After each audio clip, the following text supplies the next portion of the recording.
Three, two, one. Hello, everybody. Welcome to Tech Talks. I'm Victor here with Julie again, back from our vacation.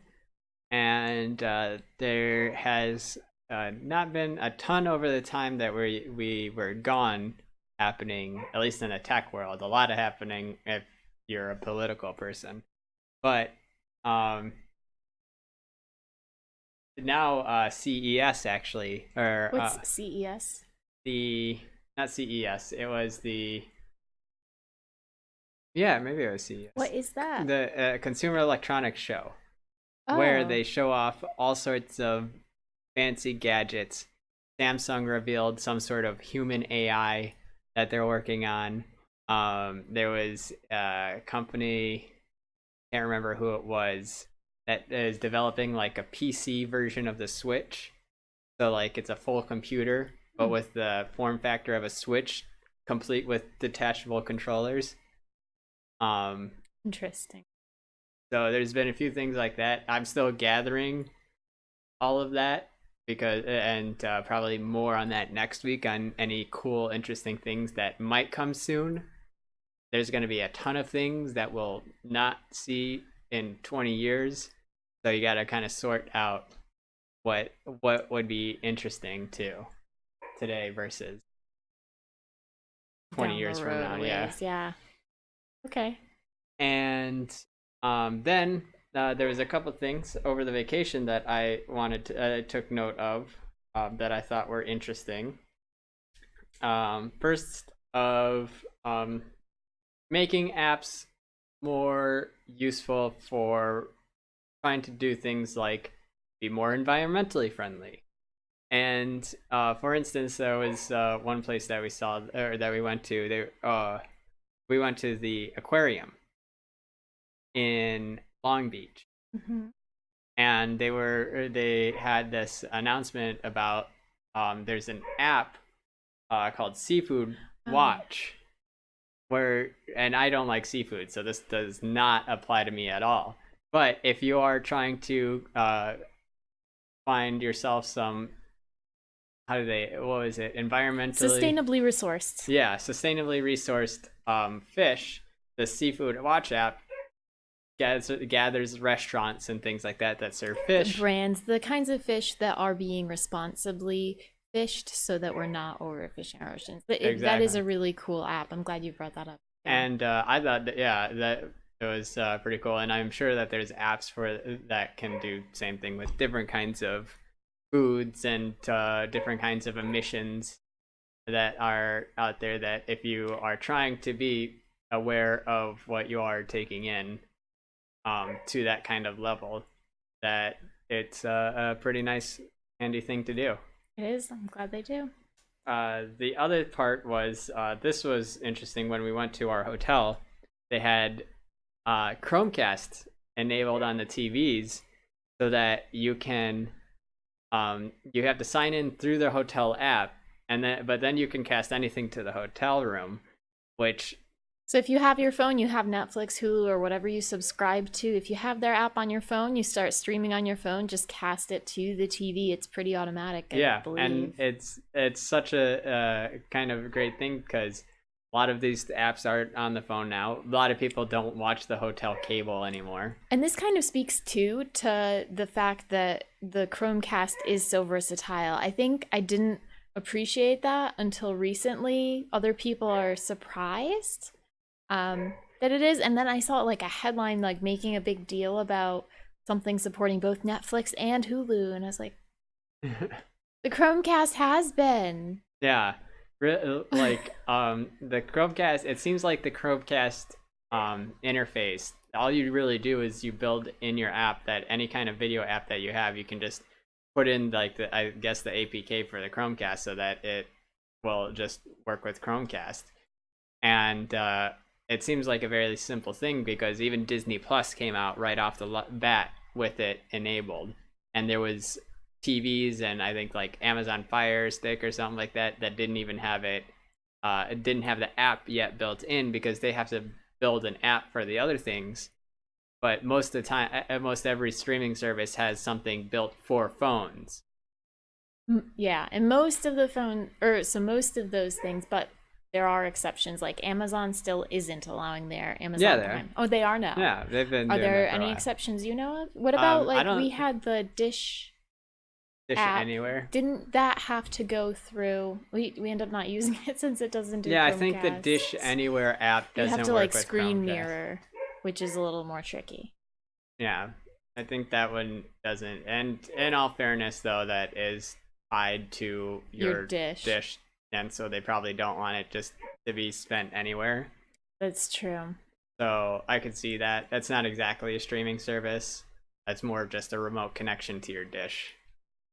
That makes sense.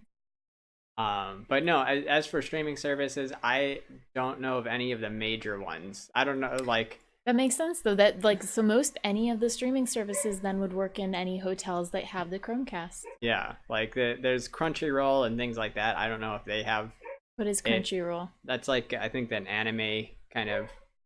If you Heck. want every single anime in the world, like they have, I'm pretty sure that's the one I'm thinking of.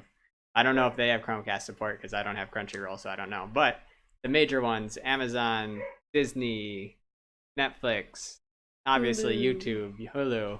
Yeah. They all have Chromecast support, um, and I don't see this kind of feature happening with like the Fire Stick or anything like that because they would have to know what you're doing. They would have to, like, I don't know, you'd have to log into the Fire Stick because in a Fire Stick it's like every you have an something that has all the apps on there and you have to log into the apps versus on your phone everything's logged in on your phone and you're just sending the signal.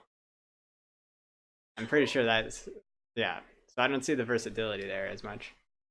I haven't tried Fire Stick though, so I could be totally wrong about how it works. I have a different topic What's that? review comment I would make. We finally seem to have found a VR game that I like and doesn't get me sick. And that is Beat Saber.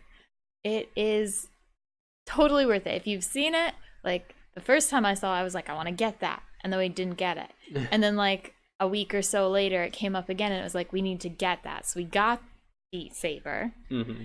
And it is a lot of fun. It's great. You're moving around, you end up getting sweaty. That is my biggest complaint. Is She gets sweaty. well, yes, because I get into it. But it does get sweaty around the mask part. Luckily, that can come off and get washed. But Yeah, we have the HTC fun. Vive, and it's pretty easy to clean. and it's all I like that. Like I don't get motion sick at all. It's all dark around you, and then it's just the individual notes coming It's a simple enough game, so that no, Yeah, it's you're not not a moving. graphic intense. So in an environment. Yeah. yeah, it's very clear visuals. The frame rate doesn't drop because again, it's a pretty simple game. It doesn't require a ton of processing power. So with clear visuals, good frame rate, lack of motion, you just start hitting things with sabers. You're not moving around. Makes it very good for those that get VR sick really fast. This will be one of those games that generally won't make you sick. Yeah. And yeah, it's also very fun and addicting. You'll be able to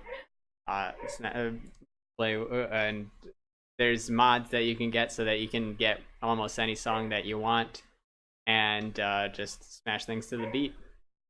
Really great. We did see a couple movies in the time frame, yeah. So we watched Rise of Skywalker. My review of Rise of Skywalker was, for the two people that haven't seen it yet. So spoilers.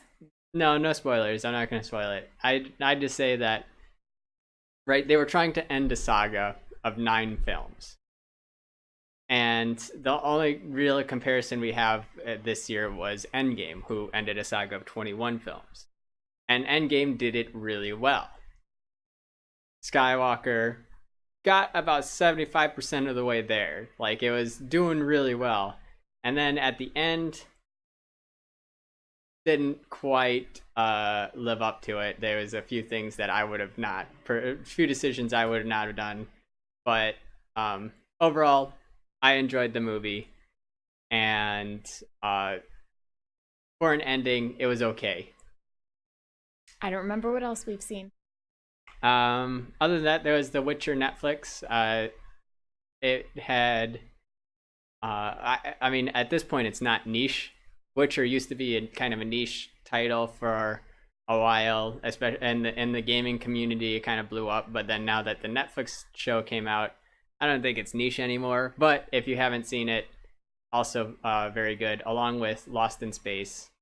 And Oh, sorry. and I just started watching on Disney Plus. There's what's it called?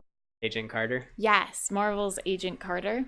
Which, that's also good. Yeah, that was good to note because I did not know Agent Carter was on Disney Plus, mostly because almost all the Disney shows are on Netflix with Agents of S.H.I.E.L.D., Luke Cage and things like that. And Agent Carter was not on any of it. So now that Disney Plus is out, and if you haven't seen it, you can finish watching your Marvel TV series with that. So that wraps it up? That about wraps it up for this week. Next week we will have some CES cool tech to tell you about. All right. All right. We won't be there though, so we won't be as cool as those videos that have all their hands-on impressions. But we'll let you know. Till then, see ya. I'll be learning too at the same time as you. Have a great one, guys. All right.